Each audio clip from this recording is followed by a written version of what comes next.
사람을 대하여 품위 있게 살아가야 하고 또 아무에게도 신세를 지는 일이 없도록 해야 할 것입니다. 아멘. 나의 몸과 삶 하나님께 드리는 예배라는 제목으로 이 시간 함께 말씀을 나누고자 합니다. 우리 옆 사람과 먼저 인사하겠습니다. 우리 함께 예배함이 기쁨입니다. 네, 오늘 피치 못할 사정으로 못 오신 또 온라인 예배 가운데 함께하는 모든 성도님들, 우리 함께 예배함이 기쁨입니다. 우리의 신앙생활을 한 그루의 나무로 비유해 본다면은 주님을 영접하고 복음을 깨달은 그 경험은 아마 깊고 견고한 그 믿음의 뿌리가 땅 속에 박히는 순간과 같다라고 생각을 합니다. 그러면 나무의 뿌리가 땅 속에 깊이 박혀 있으면은 비바람이 쳤을 때 흔들릴지언정 뿌리는 뽑히지 않습니다. 사도 바울은 데살로니가전서 1장에서부터 3장까지 바로 이 뿌리가 얼마나 튼튼하고 건강하게 자라는지를 돌아보면서 편지를 쓰고 있습니다. 이 데살로니가 성도들은 믿음은 사람의 말이 아닌 성령의 능력과 확신으로 시작되었다라고 데살로니가 전서의 말씀을 보면은 나와 있습니다. 이는 말로만 그치지 않았습니다. 그들은 말로만 끝난 것이 아니라 우상 숭배라고 하는 세상의 삶을 단호하게 버리고 살아계신 하나님을 섬겼습니다. 또한 큰 환난 속에서 흔들리지 않은 믿음으로 기쁨을 간직한 것이 바로 이 데살로니가 교회 교인들의 모습이었습니다. 바로 그들의 모습이 성령께서 그들의 삶에 역사하셨다는 구체적인 증거로서 삶이 되었습니다. 데살로니가 전서 전체를 관통하는 주제가 바로 그 믿음의 뿌리에서 자라나는 소망과 사랑에 대한 이야기입니다. 여러분, 이 소망과 사랑에 대한 이야기가 바로 이 데살로니가 전서를 관통하면서 이야기합니다. 재림하실 예수님에 대한 흔들리지 않는 소망, 그 소망이 있고 그 소망은 고난을 이기는 힘이 되었다라고 이야기합니다. 또 그 소망이 이제는 서로를 향한 사랑이라는 구체적인 열매로 이제 나타나야 한다라는 이야기들을 이제 4장 이후에서 하고 있습니다. 바울은 4장에서 이제 그 깊은 믿음의 뿌리에서 반드시 맺혀야 할 열매가 있어야 함을 이야기하는데 그 열매가 무엇이냐면은 거룩한 삶에 대한 이야기입니다. 거룩한 삶을 데살로니가 교회 교인들이 어떻게 살아야 하는지에 대해서 권면하고 있는 것입니다. 그래서 오늘 1절 말씀에 우리가 함께 읽었는데 1절 말씀에 여러분은 어떻게 살아야 하며 어떻게 하나님을 기쁘게 해드려야 할지를 이라면서 4장 말씀에서 이야기하고 있죠. 여러분, 더 나은 삶을 위해서 윤리적으로 살아갈 것에 대한 이야기를 하는 것이 아닙니다. 이렇게 도덕적으로 살아라, 이렇게 윤리적으로 살아라, 그래야 너의 삶이 윤택해질 것이다, 이런 이야기를 하는 것이 아닙니다. 여러분, 계속 말씀드리는 거지만 순서가 중요하죠. 여러분, 거룩한 삶을 살아가는 것이 먼저입니까? 아니면 거듭나는 것이 먼저입니까? 거듭나는 것이 먼저죠. 도덕적인 삶, 윤리적인 삶을 통하여서 우리가 구원받을 수가 없습니다. 우리가 도덕적인 삶과 윤리적인 삶, 깨끗한 삶으로써 우리가 거듭날 수 있다라고 생각하는 것은 다른 종교와 크게 다른 것이 아닙니다. 여러분, 오직 성령으로 거듭난 새로운 피조물만이 거룩한 삶을 살 수가 있는 것입니다. 여러분, 죄 가운데 태어나 죄의 열매밖에 맺을 수 없는 존재가 바로 거듭나기 이전에 저와 여러분들의 모습이었습니다. 아무리 도덕적으로 살아도 우리는 무엇을 맺고 살아가죠? 도덕적으로 사는 삶에 죄를 열어갑니다. 하나님 앞에서 죄죠. 아무리 종교적으로 훌륭하게 행위적으로 하더라도 종교적으로 훌륭한 자기의의 죄의 열매를 맺을 뿐이지 그것으로 우리를 거듭나게 할 수는 없는 것입니다. 그러나 아들의 생명이 있는 자, 우리가 다 그리스도 안에 있는 자라고 얘기하죠. 그런 사람만이 거룩한 삶을 살아갈 수 있는 것입니다. 여러분, 거룩함은 우리가 먼저 거듭나고, 말씀에 인해서 거듭나고 그 거듭남에 대한 감사와 반응으로 자연스럽게 맺는 열매가 바로 이 거룩함입니다. 그래서 우리가 뿌리가 안 박혔는데 자라날 수 없는 것이고, 자라날 수 없으니 열매가 맺지 않는 것이죠. 그러나 많은 사람들이 뿌리가 맺혀지지 않았지만, 뿌리가 깊게 박히지 않았지만 이런 것이 거룩한 삶입니다 하면서 우리에게 율법의 의를 계속해서, 종교적인 행위를 계속해서 강조하니 그것을 내가 충족하고자 노력하면 노력할수록 우리 안에 허탈함과 공허함이 가득가득 했었던 것입니다. 제가 그런 사람이었으니까 여러분 잘 알고 있습니다. 여러분, 서론이 좀 길었지만 오늘 본문을 통해서 그래서 그 두 가지를 좀 나누고자 합니다. 첫 번째는 우리의 몸을 거룩하게 지키는 것이 무엇인지, 두 번째는 우리의 삶을 사랑으로 채우는 것이 무엇인지에 대해서 그 두 가지에 대해서 함께 말씀을 나누고자 합니다. 먼저 거룩함에 대해서 우리 1절 말씀에 이렇게 이야기하고 있습니다. 같이 한번 읽어볼까요? 그러므로 형제자매 여러분, 끝으로 우리는 주 예수 안에서 여러분에게 부탁하며 기쁘게 해드려야 할 것인지를 우리에게 배운 대로 하고 있으니 더욱 그렇게 하십시오. 아멘. 네. 우리 그리스도인들의 삶이 어디로 향해야 하는지를 분명히 이야기하죠. 여러분이 어떻게 살아가며 어떻게 하나님을 기쁘게 해드려야 할지를 우리에게 배운 대로 하고 있으니 더욱 그렇게 하라라고 이야기합니다. 그 목적지가 어디냐면은 3절 말씀에 이렇게 나옵니다. 우리 3절도 같이 한번 읽어볼까요? 하나님의 뜻은 여러분이 성결하게 되는 것입니다. 여러분은 음행을 멀리해야 합니다. 아멘. 그 목적지가 어디죠? 하나님의 뜻은 우리가 성결하게 되는 것, 거룩한 삶을 사는 것입니다. 여러분, 때로는 우리가 그리스도인들이 하나님의 뜻이라고 하면은 좀 이렇게 막연한 것들을 생각합니다. 근데 바울은 이제 하나님의 뜻에 대해서 분명하게 이야기하죠. 거룩함이야말로 모든 성도들에게 요구하는 분명한 삶의 목표임을 오늘 3절 말씀을 통해서 분명하게 이야기하고 강조하고 있습니다. 그럼 여러분, 거룩함이라고 하는 것이 여러분 어떤 것이 거룩함일까요? 거룩함. 우리 금요일에 갔으면 물어보고 질문 대답을 할 텐데 한번 생각해 보십시오. 거룩한 것이 무엇이냐? 제가 이제 그 흉내를 한번 내보겠습니다. 1부 때도 흉내는 잘 안 내는데 여러분 하나님께서 이렇게 목소리를 막 걸걸하게 하면서 이렇게 하는 그런 모습이 거룩한 목사의 모습인가요? 혹은 그런 거룩한 성도들의 모습인가요? 그러니까 외적인 모습을 가꾸면서 종교적인 행위에 집중하는 것. 우리가 일주일 동안의 삶은 하나님과 상관없는 삶을 살아가는데 주일날 와서 그럴듯한 옷을 입고 그럴듯한 표정과 그럴듯한 제스처와 목소리로 여러분 한 주일 동안 잘 지내셨나요? 이렇게 이야기하는 딱 아무렇지도 않은 척 앉아있는 것이 여러분 거룩한 삶인가요? 아니면은 세상의 모든 것들을 다 단절하고 세상과 나는 관계없고 오직 주와 나만 있다 하고 그냥 세상의 모든 걸 단절하고 그냥 혼자 살아가는 것이 거룩한 삶인가요? 아니면은 그런 사람들 많을 것 같은데 우리가 말씀을 많이 들음으로써 지식적인 것들이 충만하여지니까 그 율법의 의로 내가 어떻게 거룩하여질 것인가 하면서 노력하며 행위를 하면서 내가 스스로 그렇게 거룩하려고 노력하는데 나는 노력하는데 저 사람은 왜 안 그래 하면서 안 되는 다른 사람들을 보고 판단하고 비판하는 것, 그것이 여러분 거룩함인가요? 여러분, 저 어렸을 때, 여러분 어렸을 때도 그럴지 모르겠는데, 제가 어렸을 때라고 하니까 좀 그런데 저 어렸을 때, 중학교, 고등학교 때, 제가 중고등부 회장도 해보고, 총무도 해보고, 임원이란 임원은 다 해본 것 같습니다. 근데 회계를 할 때가 있었습니다. 회계할 때 아까 1부 때도 그랬는데 회계할 때 회계할 일이 참 많았는데 왜 뭐냐면은 돈이 자꾸 비는 거예요. 영수증을 다 챙기는데 자꾸 비고 이거를 챙기려고 노력하는데 자꾸 빵꾸 나는 일들이 자자해서 혼난 일도 있었는데 무엇 때문에 많이 혼나냐면은 주일 성수라고 하는 개념을 어렸을 때 어떻게 배웠냐면은 주일날 돈을 쓰지 않는 것. 그래서 토요일날 미리 간식이나 아니면 필요한 것들을 사야 되는데 그렇게 사지 못했을 때 학생의 예배가 하기 전에 나가서 슈퍼에서 뭘 사오고 이러면은 부장 집사님한테 막 많이 혼났습니다.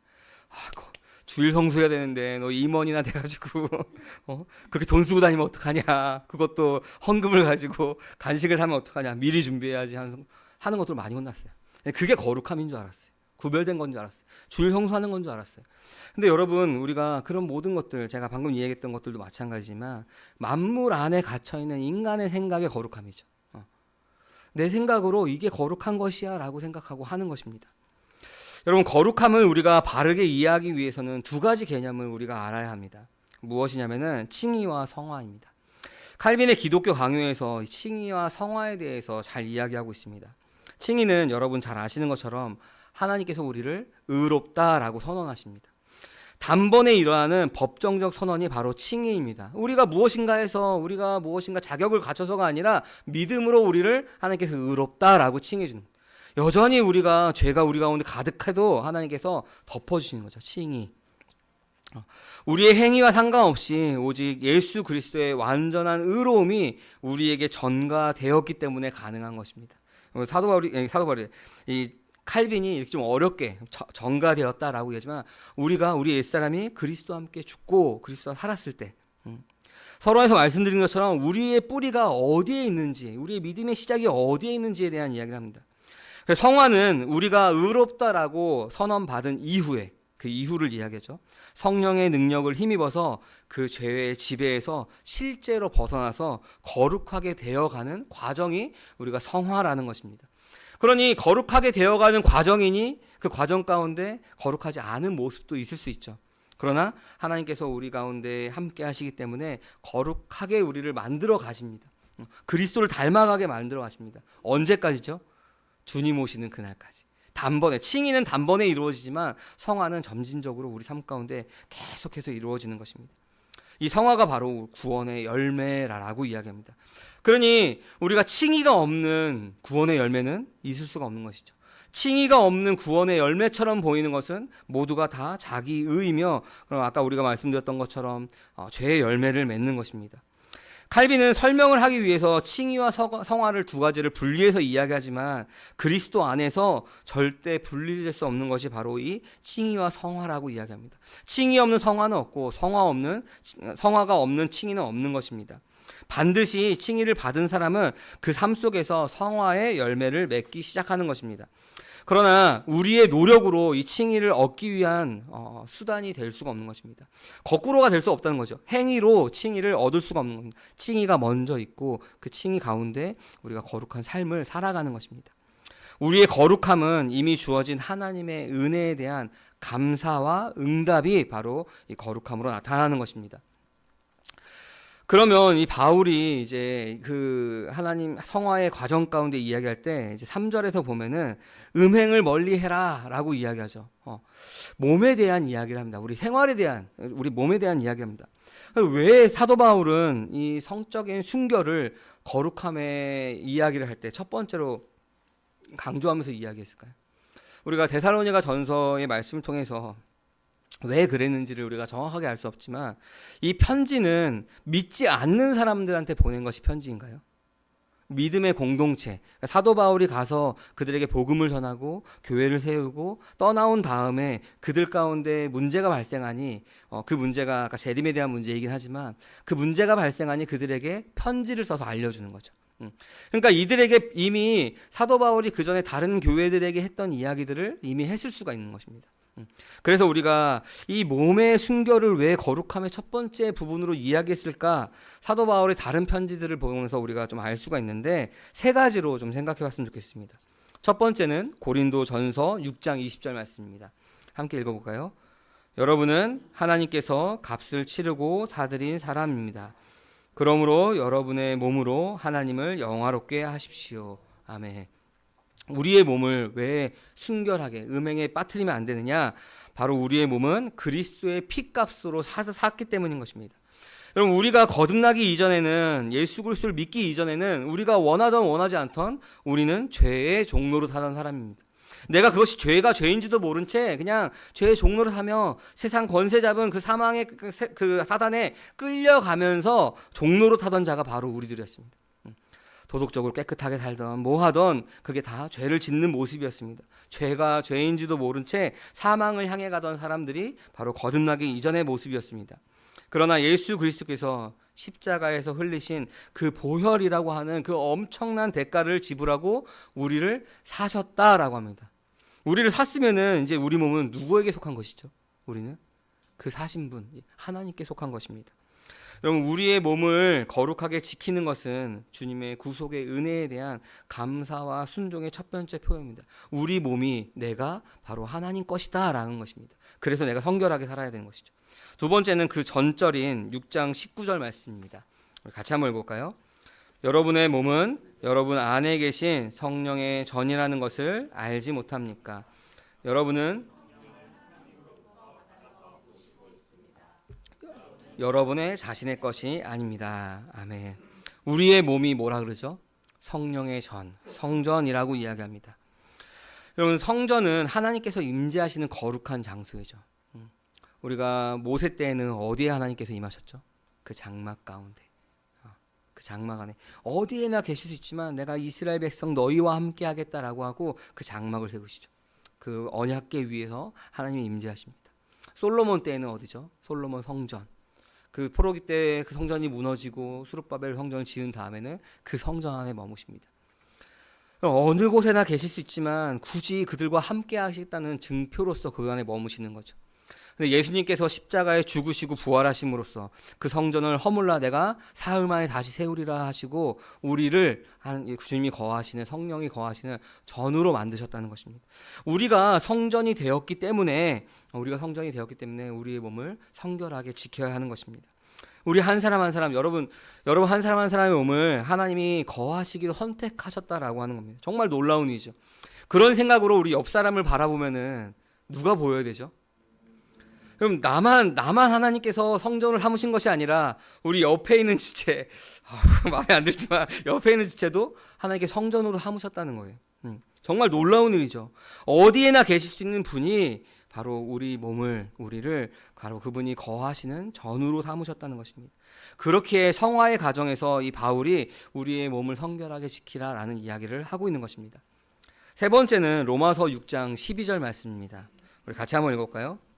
그러므로 여러분은 죄가 여러분의 죽은 몸을 지배하지 못하게 해서 여러분의 몸의 정욕에 굴복하는 일이 없도록 하십시오. 아멘. 우리 인간의 그 정욕 중에 우리 아담 이야기도 하고 예수님의 마태복음에서 그 사단에게 시험 받는 이야기도 하면서 무엇을 이야기하냐면은 육체의 정욕, 안목의 정욕, 이생의 자랑, 이 세 가지가 우리 가운데 계속 있죠. 계속 우리의 육체는 좀 더 편한 것, 내가 그 육체의 욕심대로 살아가고자 하는 것, 눈으로 보는 것들 때문에 막 내가 취하고 싶은 그 모든 것들, 그리고 내가 다른 사람들에게 자랑하고 싶은 이생의 자랑 때문에 계속 죄에 넘어가는 것입니다.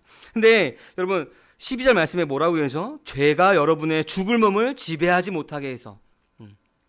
거듭난 사람에게 이야기하는 건가요? 거듭나기 이전의 사람에게 이야기하는 건가요? 거듭난 사람에게 이야기하는 겁니다. 죄가 여러분의 죽을 몸을 지배하지 못하게 하라는 겁니다. 그러면 거듭났지만 그리스도가 우리 안에, 성령이 우리 안에 계시지만 우리가 죄의 지배 아래 놓일 수도 있다는 이야기죠. 그래서 여러분 우리가 고린도후서 5장 17절에 보면은 이전 것은 지나갔으니 보라 새 것이 되었도다라고 우리 옛사람이 죽고 새 사람이 되었다라고 이야기하죠. 새 사람이 되었지만 우리가 새 사람으로 살아가지만 여전히 우리 안에 옛사람의 모습이 발견되는 것을 우리는 뭐라 그랬죠? 새 사람이 있다라고 하는 증거로 삼을 수 있다는 거죠.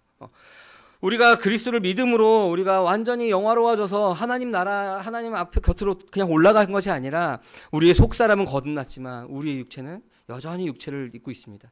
그래서 우리의 몸이 그냥 가장 치열한 영적 전쟁터입니다. 우리가 어디 가서 막 영적 전쟁을 싸우는 것이 아니라 우리의 몸이 가장 치열한 영적 전쟁터입니다. 아직 남아있는 우리가 죽었다라고 선언하는 그 옛사람의 모습이 계속 발견이 되죠. 그래서 우리는 그것이 발견될 때마다 나는 날마다 죽노라 라고 고백하면서 우리가 이야기하는 거죠. 그 새 사람이 있습니다. 거듭난 새 사람. 그것이 치열한 전쟁터가 우리 안에 있습니다. 사단은 이미 거듭난 우리들의 구원을 취소시킬 수가 없습니다. 유혹할 수는 있지만, 넘어뜨릴 수 있지만 우리를 취소시킬 수 없습니다. 그러나 우리의 몸을 통해서 그 죄의 지배 아래 두려고 합니다.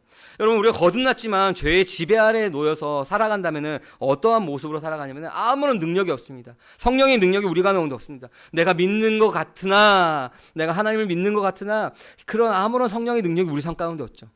계속 그냥 죄의 지배 아래 살아가기 때문에 성도들을 무너뜨리고 그 무너진 사람 때문에 옆 사람도 무너뜨리고 공동체를 무너뜨리는 것입니다. 그래서 하나님의 영광을 가리게 하는 것입니다. 그래서 우리의 몸의 영적 전투 가운데 우리가 승리해야 되는 거죠. 그래서 우리의 몸을 거룩하게 지키는 것은 단순히 도덕적으로 우리가 성결하게 살 것이다 라는 것을 넘어서 이 치열한 영적 전투에서 승리하는 이야기들을 하는 것입니다. 여러분 우리가 거듭났다면 이 싸움은 피할 수 없는 싸움입니다. 하나님 내가 좀 자신 없으니까 좀 피해서 하나님 그냥 내가 잠깐 물러나 있을게요가 없는 거죠. 우리 안에 이루어질 수밖에 없는 싸움이 이 영적 전투입니다. 피할 수 없는 싸움. 그럼 여러분 지는 것이 좋은가요? 이기는 것이 좋은가요? 이겨야죠. 여러분 그래서 이 피할 수 없는 싸움 사탄에게 끌려다니지 마시고 이 말씀 안에서 승리하는 여러분들이 되시기를 소망합니다. 이처럼 우리의 몸을 거룩하게 보존하는 것은 우리가 주님께 속한 우리의 새로운 신분에 대한 분명한 고백으로 나타나는 것입니다. 그리고 우리 안에 계신 성령님을 기쁘게 해드리는 것이 우리의 몸을 거룩하게 지키는 것입니다. 여러분, 그러면은 지금까지 함께 말씀을 나누면서 그래, 내가 거룩함을 지켜야 하는 것이 충분히 공감이 되는데 그 문제는 알겠는데 알지만 쉽지 않다는 것입니다. 도대체 어떻게 해야 되지? 어쩌면 우리가 아는 것이 많아서 아는 것대로 살지 못하는 나의 모습 때문에 내 스스로를 정죄하고 또 그 정죄가 타인에게로 향할 때가 있습니다. 그래서 여러분, 우리가 이 땅 가운데 삶 가운데 우리가 어떻게 이 거룩함을 지킬 수 있을까를 우리가 끊임없이 고민하며 기도하며 말씀을 나눠야 되는 것입니다. 나 원래 이렇게 연약한 사람이야, 힘이 없는 사람이야, 어쩔 수 없어 라고 한다면 그 모습 자체가 이 말씀을 믿지 못하는 것이죠. 그냥 사단에게 끌려가는 모습입니다. 그러니 여러분, 그렇게 끌려가지 마시고 내 안에 계신 그 그리스도를 힘입어서 여러분, 우리가 성결하게 살았으면 좋겠습니다.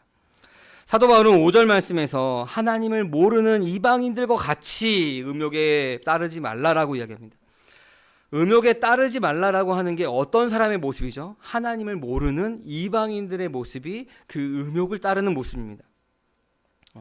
여러분, 로마 시대 때 이 음욕에 대한 문제가 어느 정도였냐면은 여러분들도 아마 상식적으로 잘 아실 겁니다. 드라마나 영화 이런 데 보면은 얼마나 많은 그런 이렇게 음란한 장면들이 나오니까 남색하고 정상적이지 않은 그런 성관계들이 나온 것들을 보게 됩니다. 그래서 너무나 자연스럽죠. 그들의 문화 가운데 그것이 그냥 부를 나타내는, 그들의 문화에 자기 자신을 그냥 내어놓는, 자기의 몸을 내 것이다라고 하면서 그냥 쾌락에 쫓아가는 모습이 바로 그들의 모습입니다.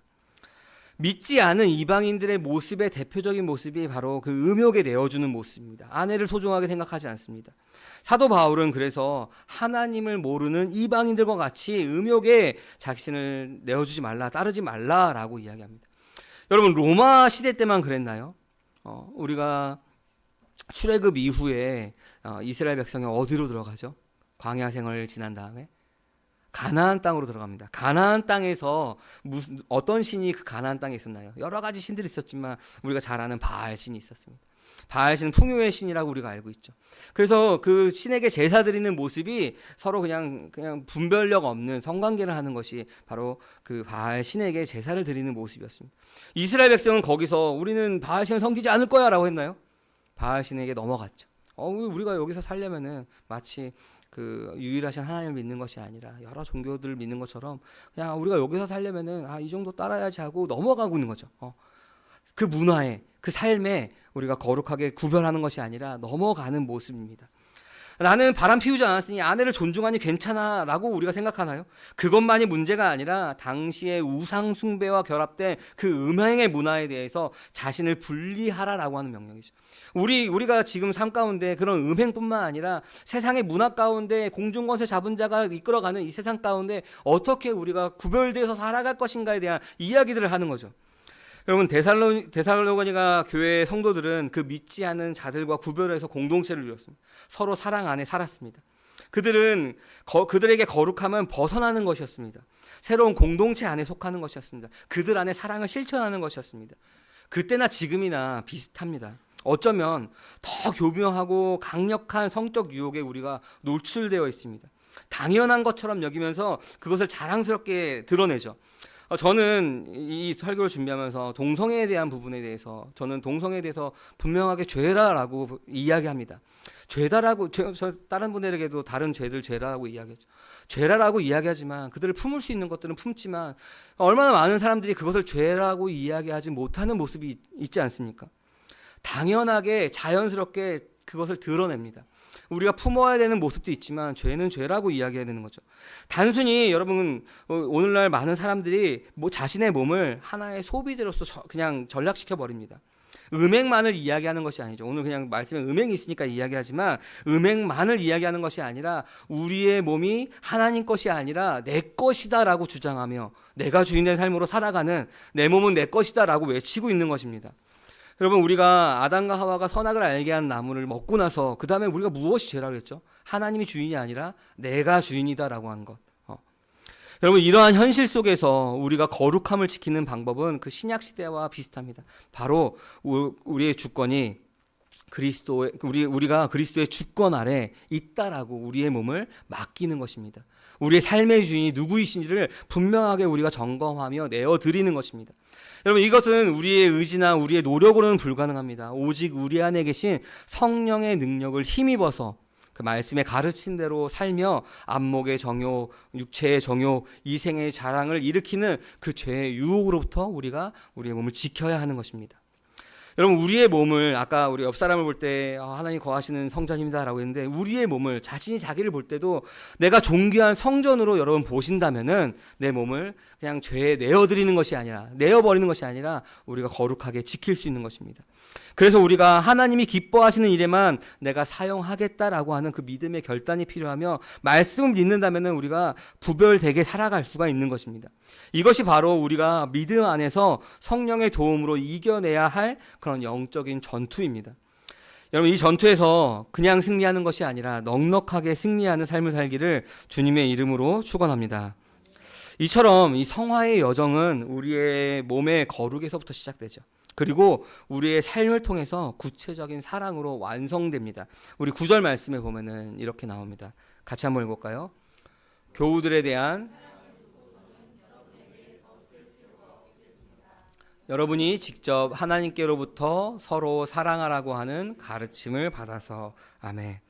이 데살로니가 교회 교인들은 사랑을 두고서는 더 바울이 이렇게 사랑하십시오 하는 것들을 쓸 필요가 없다는 겁니다.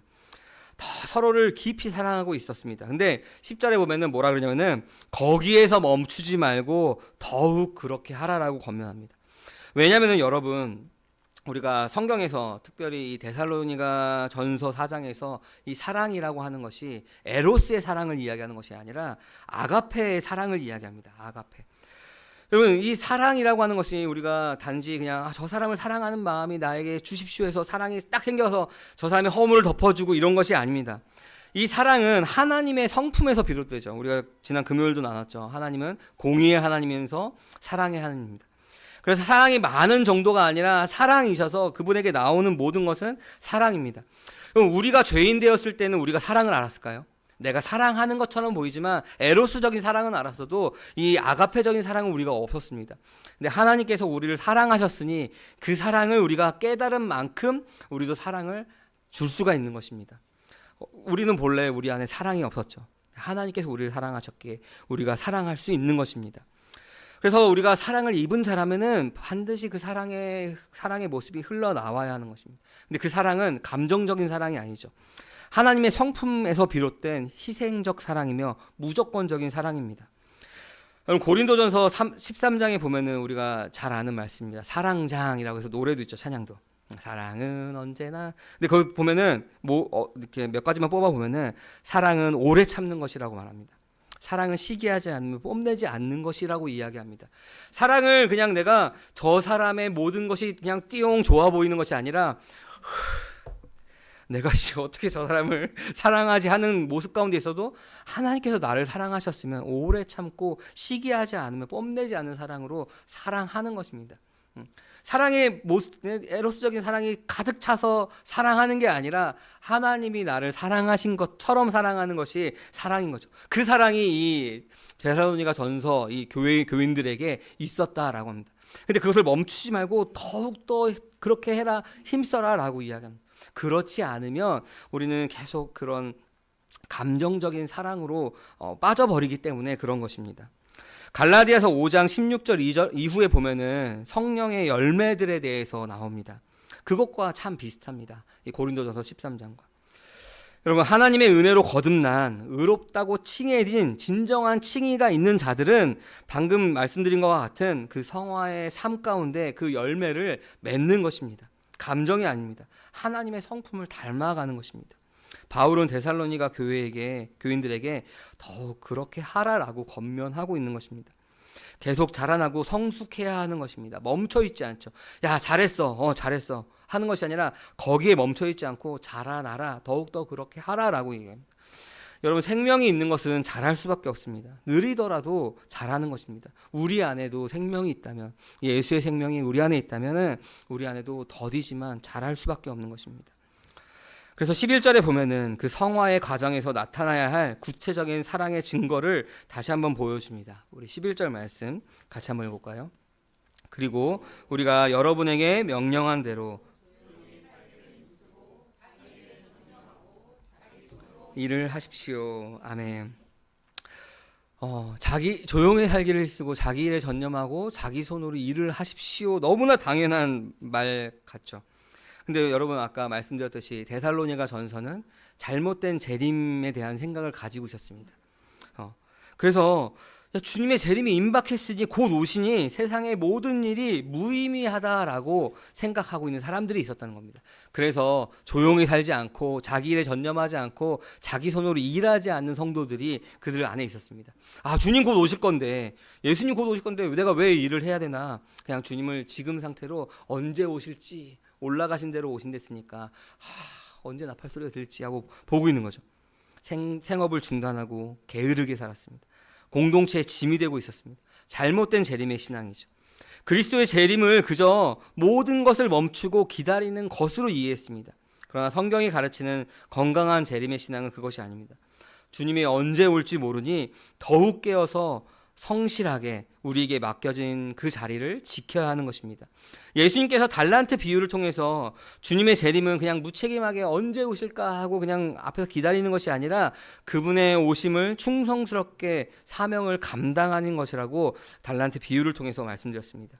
바울은 그 잘못된 재림관을 가지고 게으르게 살아가는, 나태하게 살아가는 그것을 바로 사랑의 원리를 깨트리는 죄이다라고 이야기하는 것이죠. 그래서 데살로니가 후서 3장 8절에 보면은 바울이 이렇게 이야기합니다. 여러분 가운데 어느 누구에게도 짐이 되지 않으려고 밤낮으로 수고하며 애쓰면서 일하였다라고 자기 스스로 모범을 보였다라고 이야기합니다. 그래서 설교를 준비하다 보니까 이 얘기를 들으면서 이렇게 생각하는 분도 계실 수 있겠다라는 생각이 들었습니다. 상식적으로 성실하게 일하는 것이 맞다라는 것이 동의할 수 있습니다. 근데 그것이 왜 사랑의 증거가 될까? 방금 얘기했던 것처럼 잘못된 재림의 신앙이 아니라 올바른 재림의 신앙으로 살아가기 때문에 그렇습니다. 두 가지를 좀 보자면은 세상에 12절 말씀에도 나와 있지만 세상의 앞에서 복음의 품위를, 그리스도인의 품위를 지키는 것입니다. 칼빈은 뭐라고 이야기하냐면은 정직한 노동은 하나님이 주신 거룩한 소명이다라고 가르쳤습니다. 우리가 있는 그 일터가, 우리가 일하는 그곳이 단순히 내가 돈을 버는 것이 아니라 하나님께 영광을 돌리고 이웃을 섬기는 거룩한 예배의 장소가 되는 것입니다. 우리가 그 안에서 예배를 한다면은 우리가 있는 그곳이 하나님 나라가 되는 거죠. 통치 아래에 있기 때문에. 게으르고 무책임한 삶은 그리스도인의 명예를 떨어뜨리고 복음의 증거를 방해하게 됩니다. 성실한 삶은 바깥 사람들을 대할 때 품위 있게 해주고 예수님을 믿는 사람들이 정직하고 책임감 있는 사람들이라는 것을 보여주는 것입니다. 참 오늘날 필요한 말씀이죠. 교회가 얼마나 세상 가운데 많은 욕을 먹습니까? 두 번째는 성실하게 일하는 것은 공동체를 향한 사랑을 실천하기 때문에 그렇습니다. 사도 바울도 누구에게 짐이 되지 않으려고 밤낮으로 수고하고 애썼다라고 말합니다. 사랑은 내가 다른 사람에게 짐을 지어주는 것이 아니라 그 짐을 내가 지는 것입니다. 이처럼 성경께서 우리 안에 맺으시는 이 성화의 열매는 결국 하나님을 향한 거룩함과 이웃을 향한 사랑이라는 두 가지 방향으로 흘러가게 되어 있습니다. 우리의 몸을 성전으로서 지키는 것은 하나님을 사랑하는 표현이며 성실한 삶을 사는 것은 그 이웃을 사랑하는 증거가 되기 때문에 우리가 몸을 정결하게 하고 우리의 삶을 올바르게 살아야 하는 것입니다. 여러분, 시간이 많이 지났지만 말씀을 정리하고자 합니다. 오늘 데살로니가 전서 4장 말씀을 통해서 참된 믿음은 반드시 삶의 열매로 증명되어야 한다라는 것을 우리가 함께 나누었습니다. 여러분, 이 말씀을 기억하면서 로마서 12장 1절과 12절 말씀을 한번 읽어보면 좀 다르게 우리가 다가올 것입니다. 같이 한번 읽어볼까요? 형제 자매 여러분, 그러므로 나는 하나님의 자비하심을 힘입어 여러분에게 권합니다. 여러분의 몸을 하나님께서 기뻐하실 거룩한 산 제물로 드리십시오. 이것이 여러분이 드릴 합당한 예배입니다.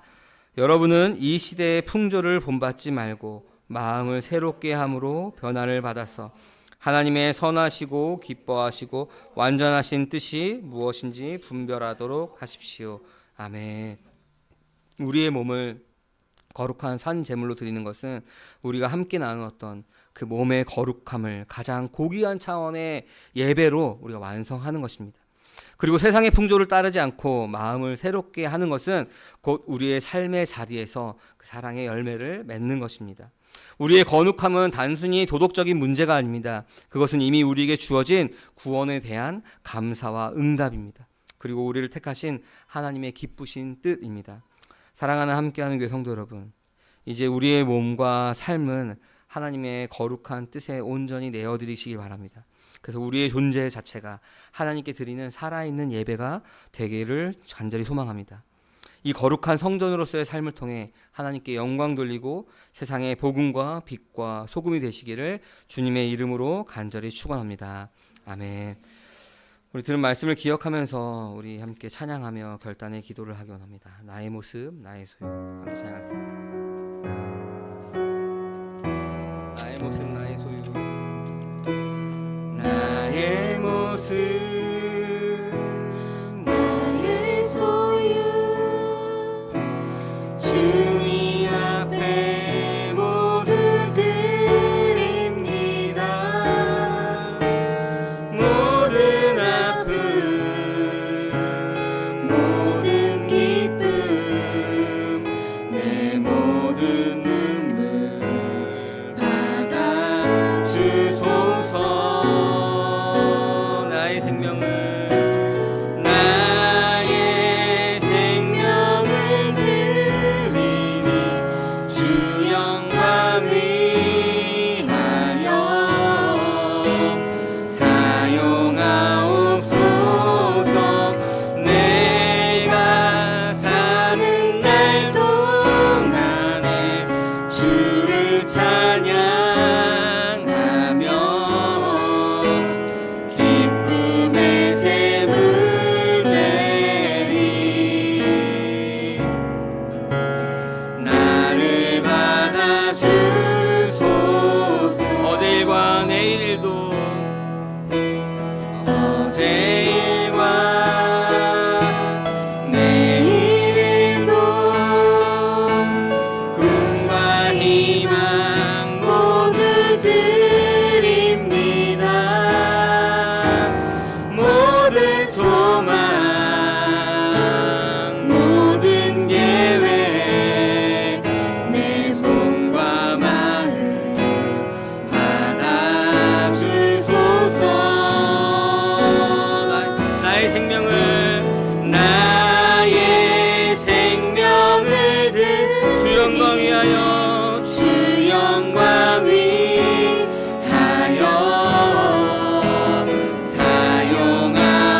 사용하옵소서. 내가 사는 날 동안에 주를 찬양하며 기쁨의 제물 되리. 나를 받아 주소서. 나의 생명을 드리니 나의 생명을 드리니 주 영광 위하여 사용하옵소서.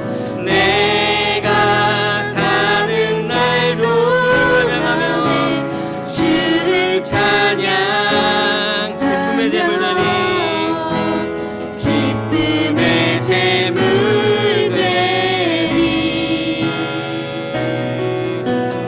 나를 받아 주소서. 이 시간 우리 결단의 기도하겠습니다. 우리의 몸을 거룩한 성전으로 드리기 원합니다. 우리의 삶을 통해 사랑의 열매를 맺어나가기 원합니다. 주님, 우리의 모습을 통해서 우리의 삶을 통하여서 주님의 기쁘신 뜻이 이루어질 수 있도록 우리의 삶을 내어드릴 수 있도록 인도하시옵소서. 우리의 몸이 성전인 것을 우리가 기억하게 하여 주옵소서. 이 시간 우리 함께